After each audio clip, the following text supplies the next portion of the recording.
Hello everyone, and this is my review for TNA's Bound for Glory 2015. And I'll go through this one match by match because I felt this pay-per-view was good in some areas and not so good in some other areas, and it was mostly storytelling based. It wasn't match quality wise; it was more storytelling that was an issue, and it was more later on in the show. So let's go ahead and start right at the beginning. The X Division title match, the Ultimate X match with Tigre Uno and Manic, DJZ, and the local dude, which I am forgetting his name off the bat. And you know what happens when we bring in guys I've never really seen before. I tend to forget their names. I heard it throughout the entire night. He did perform some spectacular maneuvers in there, and honestly, for the entire match, good spot fest, good way of getting the show going. Outside of maybe a couple of spots that they put in there that just seemed completely illogical, why did they put it in there?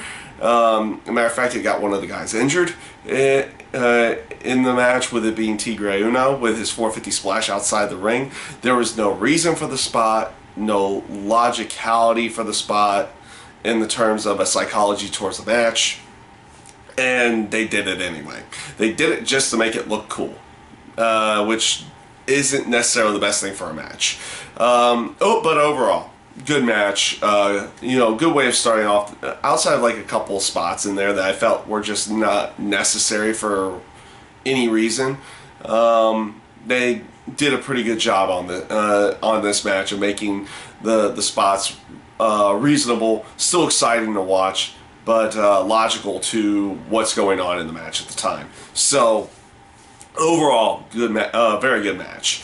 The next match was the Bound for Gold Gauntlet match, and this was your pretty standard gauntlet match from TNA, and they don't have a bad idea in the terms of the over the top rope thing and the gauntlet style of people. You start out with two and people enter in. I actually do like with what they do here. For the most part, with that style of match, you have people enter in via like Royal Rumble style, over the top rope, all that kind of stuff, typical battle royal stuff. But then once it comes down to two people, it becomes a pin or submission. I actually like these style of matches, and interesting choice with them going with Tyrus, because and then afterwards with the interview itself as well, making it feel like he was going to do something against EC3 somewhere down the road. Kind of teasing a split or teasing a match between the two of them down the road. So we'll see where they get, if they do go with anything on that, because I do have to talk about the EC3 match later on in the night, because you don't know where they're going to technically go with that because of what happens later on in the show. Up next was the Wolves going up against Brian Myers and Trevor Lee. Rematch from the whole GFW storyline they had done about a month ago, and honestly, again, really good match here. Fun and enjoyable. It was a good way of finishing off that storyline. I like the aspect that even though you have the GFW guys here in this case, you're going with logic. It's like, okay, everybody who wins the titles gets an automatic rematch. You're using that logicality here to actually promote this. I actually do like that, though they do go against that logic in another area as well right now, but maybe they'll have some kind of match for that one down the road as well. But for the Wolves and Trevor Lee and Brian Myers match, I feel they did a really good job closing out this storyline and this particular feud that they had started with them during the GFW time, the GFW versus TNA time, and it was again a really exciting, fun match to watch in general, just like the other ones have been. So again, really good job there. I thoroughly enjoyed this match. Up next, and this is where I felt I started kind of realizing it was getting a little weird throughout the show, and it wasn't because I wasn't enjoying the matches, because I was enjoying the matches. It felt like the crowd was dead most of the night. It didn't, like, maybe it was just you know, the speakers I was listening to, but it didn't feel like the crowd was popping throughout the entire night. And that could be completely because of maybe speakers were too low or something like that. I don't know. I was hearing commentators just fine, though I didn't even mention it during the Bound for Gold match. The whole aspect of the Pope jumping into the ring and jumping back out, kind of useless, but maybe they'll tease that as something. Maybe Pope's going to get back into the ring somewhere down the road. And he got a massive pop at that point. At that point in time, like, the crowd was actually into it at that time, but like around the Bobby Lashley match, it felt like the crowd was kind of dying. Like, they would pop for some small spots here and there, and they did, you know, kind of pop throughout the in certain spots, but it's like you didn't feel like the crowd was getting into these matches in any way. It did not. At least it didn't sound like that to me. But I will go off and say the matches that I'm talking about were darn good matches. The Bobby Lashley match was a phenomenal match. I liked what they built. They built everything based off of the rivalry they had earlier in the year and from the year before. So you didn't really need too much in the terms of story building at that time. I feel the match itself was just a good one, like a good area of them telling a story of one-upping each other throughout the entire match. Lashley would do something, and Rude would have to top that, and then Rude would do something, Lashley would top it. The two of them trading the finishers throughout the entire match. He grasped the concept of these two wanting a really big match out of this, and I feel like they got it there, and they did a really good. And I feel like they did a really good job of getting through everything there.